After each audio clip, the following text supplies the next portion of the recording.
You plop down into your gaming chair and begin the ritual of mindlessly scrolling through your gaming library, past thumbnail after thumbnail, game after game. Then the thought hits you, maybe I should try that one game that everyone loves from like 3 years ago. You stare at the game's thumbnail for a few moments, and then you close Steam and launch League of Legends instead. Or maybe your go-to game is Diablo, or Minecraft, or Overwatch. You know your game. It's the one you play over and over and over again, kind of like it's your default gaming setting. But why? I mean, you didn't feel like playing your default again. You wanted to try something else. Why do you keep playing that game instead of anything new? Today we're going to explore 10 different reasons we do this, all based in psychology. Let's start with an easy one.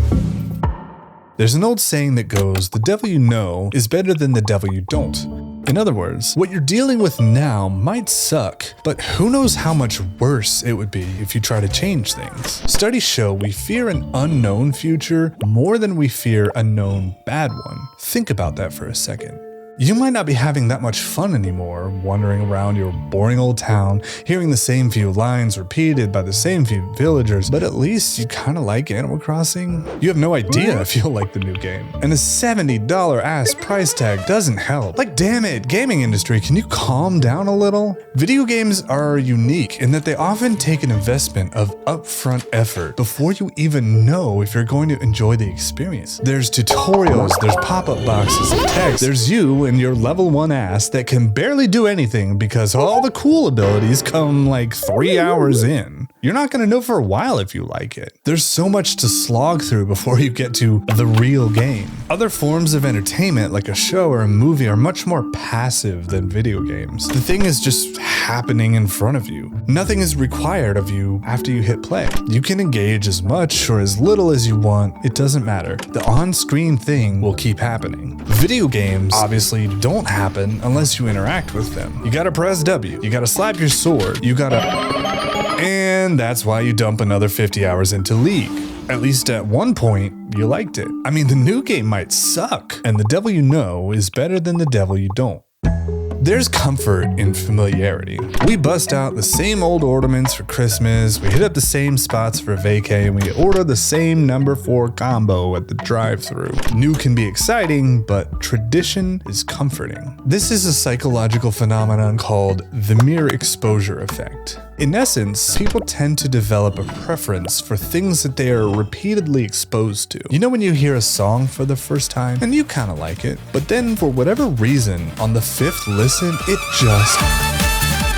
That's the mere exposure effect at work. Obviously, there's a fall-off point. I can and have killed many songs by playing them on repeat, and I'm not gonna change. I'm just gonna keep on doing it. You can't stop me. The mere exposure effect explains why we sometimes drive a song into the ground, and why we decide we might as well rewatch The Office for the 9th time. Except season 9, am I right? You're disgusting. And it's probably at least a part of why you keep going back to your default game. We just like things better the more we're exposed to them.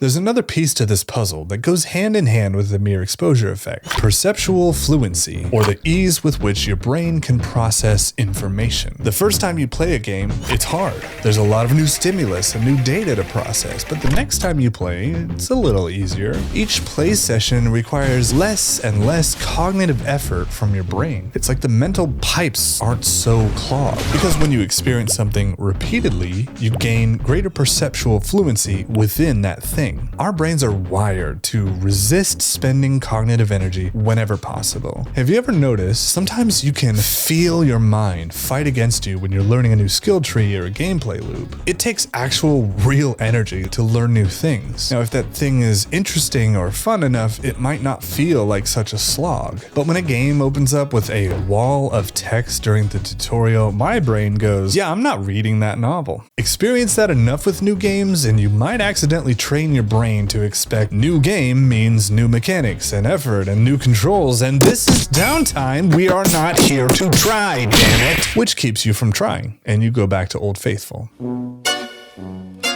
Now by this point you might be wondering, is it a bad thing to play the same game on repeat? Does it matter? We'll get to that question later on, but first we gotta touch on some of the more obvious surface level reasons that a game keeps you coming back. It could be that you just really like the game. Fair enough. Or maybe it's a game like Skyrim with tons of built-in content to explore. I mean, you can't take 5 steps in that game without tripping over a side quest. And how long does it take to complete the main story? Like 30 plus hours? It keeps you locked in because there's more content to experience. Then there are games like League of Legends or Overwatch that are made to be played repeatedly. These games are like sports' nerdier, younger cousin. You know, the more you play, the better you get, so you match against people that are even better, so you play more to beat them. Unless you're like me, and you do not get better the more you play. MMOs like Diablo or Destiny are designed to keep you hooked with a loot system that makes you crave that god tier role. They keep you obsessed by dangling that little loot carrot in front of your cute little gamer nose. There is some interesting psychology behind this design, but it goes beyond the scope of this video. Fundamentally, it's the same shit that makes people want to gamble. Here's the thing though, all these hooks only work when you're actually having fun playing a game. Once you burn out and get bored, they probably won't be enough to keep you playing. So why are so many of us going back to our default game even though we're no longer really enjoying it? There's something else at work here. Let's go a little deeper. You might keep going back to that game because you're already so good at it. Okay, I know that doesn't sound very deep, but hear me out. You know the ins and outs of the game's mechanics. You're familiar with the gameplay loop. You've trained your muscle memory on the right buttons or keys, and you know all the important crafting recipes. Playing a new game would mean leaving all that knowledge and skill behind. That's a lot to give up, especially in skill-based or competitive games. You've invested so much time and energy into your main. Just because they got hit with massive nerfs, that means you're gonna, give up insta-locking them to play something different? I don't think so, Chief. A real gamer complains about it on Reddit and then sinks a few hundred more hours in. This topic is very adjacent to the sunk cost fallacy. It's the phenomenon where a person is reluctant to abandon a strategy or a course of action because they have invested heavily in it, even when it is clear that abandonment would be more beneficial. Feel called out? Yeah, me too.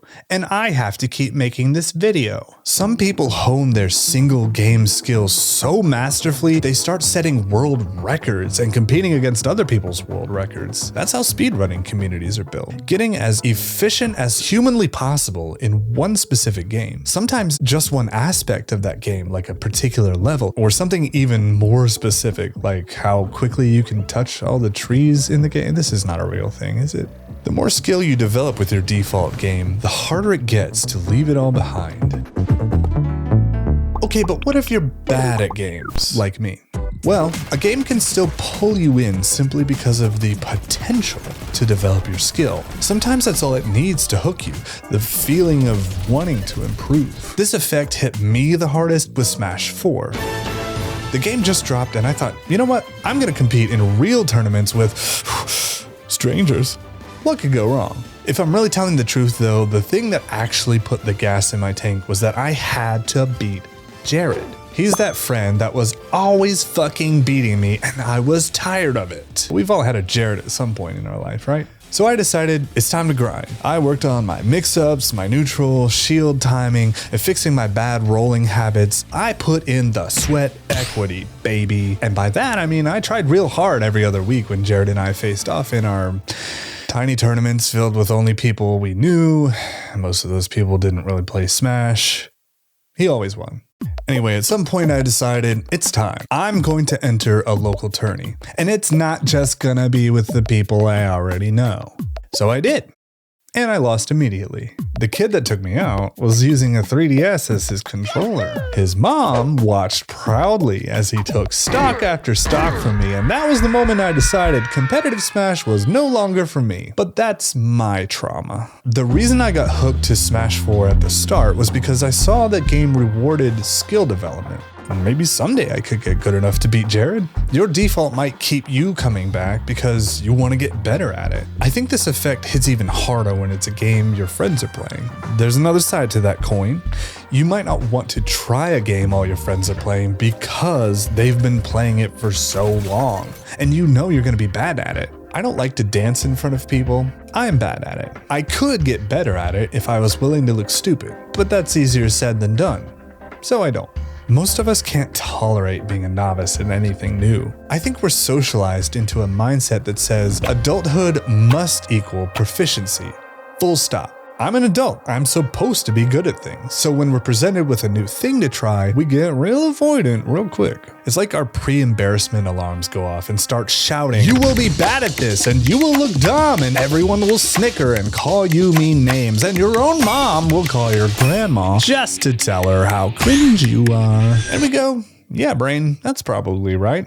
Good thing you caught that. I better not do that thing." This is especially true in multiplayer games where other people, like our friends, might see how bad we are as a beginner, as a novice, so we don't try. But honestly, we know who we really are, right? We're cringe. We're all just little cringe maxers behind closed doors. And I think knowing that helps. You have to be bad at something before you can be good. You have to tolerate novice before you can become expert. Okay, so this next reason is a big one for me. Live with me for a second. Your shift is over, and all you can think about on the drive home is unwinding with a good game. The problem is, none of the usuals really have been hitting, but playing something new is kind of risky because you need to take advantage of this free time. You have so little of it these days, you can't waste it. Is it finally time to try Hi-Fi Rush? Everyone says it's really good, but what if you don't like it? That would be a waste of your evening, and you can't afford to waste your evening. I get it. This is my biggest new game blocker. I feel anxious around maximizing my downtime. I went through a period of my life where I really struggled with depression. I still had to function as a person, but it felt like everything I did cost me twice as much energy as it should have. So moments of downtime were really precious to me. So over time, I developed a kind of desperation around free time. Like I had to squeeze every last drop of enjoyment out of that orange. Now, depression doesn't cast this looming shadow over my life like it used to, but those desperate feelings around free time still linger like those leftovers you got in the back of your fridge. Look at them. They're growing mold and being cringe. The fear of missing out is the reason people go places and do things. Fear of branching out is the reason I stay home and play Minecraft instead of playing something new or going somewhere I've never been. I feel like I can't risk wasting my free time on something I don't know if I'll enjoy, but it's not the reality of the situation. If I'm not enjoying my default, I obviously won't enjoy the time I spend playing it. I mean, it sounds obvious when I say it out loud. You might be avoiding new games for the same reason I do, because you can't guarantee that you'll enjoy your time with them. It's the risk that they might waste your limited, precious free time. Alright, let's talk about novelty. In the realm of psychology, novelty means experiencing something new and unusual. A healthy dose of novel experiences helps keep the brain from falling into boredom or getting stuck in ruts. Think back for a sec to one of your favorite games. Think about the specific moment you were playing it and it just grabbed you. The moment where you were like, hell yeah, this shit goes hard. I'll never get tired of this game.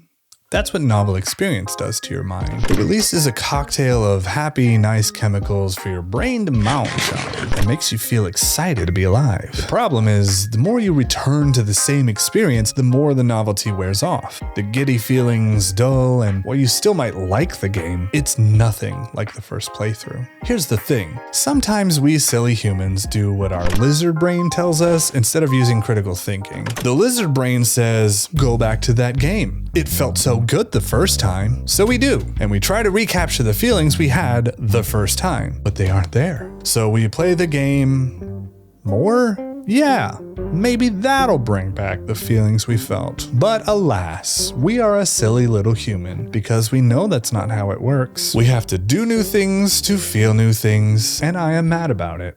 I pay for PC Game Pass. It's like Netflix for games, and there's literally enough content in that library to keep my gaming plate full for years. But I've touched maybe 1% of that catalog, probably less. I think my Steam library has more unopened games than opened, and Steam sales get me thirsty. I see a cool game that's on sale, and I buy it because, damn, it's half off. And then I install it, and I hover over the play button, and I play City Skylines instead. After a while, while, the game sort of fades into the background, and soon enough, it's just another thumbnail in my bloated Steam library. Nowadays, between Steam sales, Epic's weekly free giveaways, and PC Game Pass, I have hundreds of unplayed options to choose from. The libraries have ballooned up into something grotesque. I can't help but scroll around mindlessly because seeing row after row of games makes it hard to pick just one. You know when you feel like watching a new show or a movie and you start scrolling through the recommends and then you kind of just keep scrolling? It's the same phenomenon at play here. It's a well-documented one too. It's called the paradox of choice. Basically, the more choices available to us, the more difficult it becomes to make a choice and the less satisfied we are with our final decision. The paradox here comes from our innate desire for more options versus our dissatisfaction when we actually have them. We want more selection, but there's a tipping point where it all just gets too much and kind of leaves us cranky. When I was a tiny Dan, I had a tiny allowance, but I had big gaming dreams. Every month, the new Nintendo Power would hit the mailbox and I'd get to see the hundreds of GameCube games that I could never buy. I remember wishing so bad that I could play all the cool ones that I saw. Now that I'm a bigger Dan, I have a bigger allowance and a bigger gaming library, but I tend to play the same few games all the same. The paradox of choice is another layer that sometimes keeps us stuck in our little gaming bubble. It takes effort to break out and choose something new in an overwhelming sea of options. There's one more possibility here that I think is important to mention. You might keep going back to your default because it could be a band-aid for some emotional need that is going unmet. I'm not a therapist. While I hope my videos are thought-provoking and maybe even therapeutic sometimes, I can't address the kinds of deep-rooted issues that would fuel a gaming addiction. I debated with myself a bit on bringing up this topic because I personally think our culture uses video games as a scapegoat for more complicated problems we don't really want to dissect. It's tough to take such a close, nuanced look when the mess is so messy. So we point the finger at video games instead, which makes me sad because I think they have a lot of good to offer. But on the flip side, I have met some very lonely people that didn't have the tools to cope with life, so they instead buried themselves in a game. If that's something you're struggling with, I say this with all sincerity, please get help. A game won't fix your problems. You can't distract yourself into a healthy mental space. And trust me, life is so much easier to live when you're not constantly having to fight just to be at peace. But let's say that's not something you struggle with. You're just trying to understand why you never end up playing anything new. We've talked about a bunch of possible explanations, and I think it all leads to this lingering question. Is it a bad thing to keep replaying the same game? Does it really matter?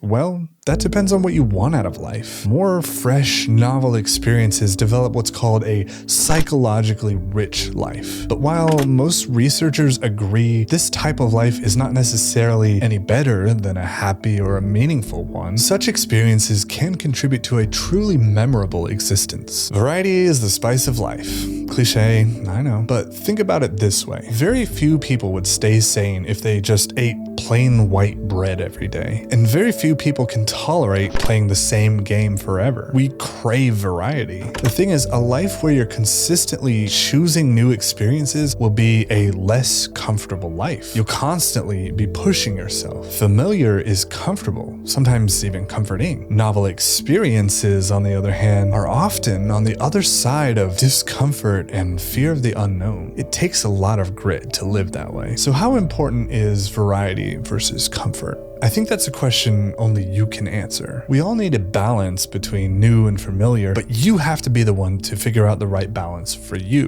which is annoying. It means you have to do your own homework. Regardless of where you land, I hope this video got you thinking about your approach to new games and new experiences as a whole. And now you know. That's why you keep playing that game instead of anything new. Thanks for watching.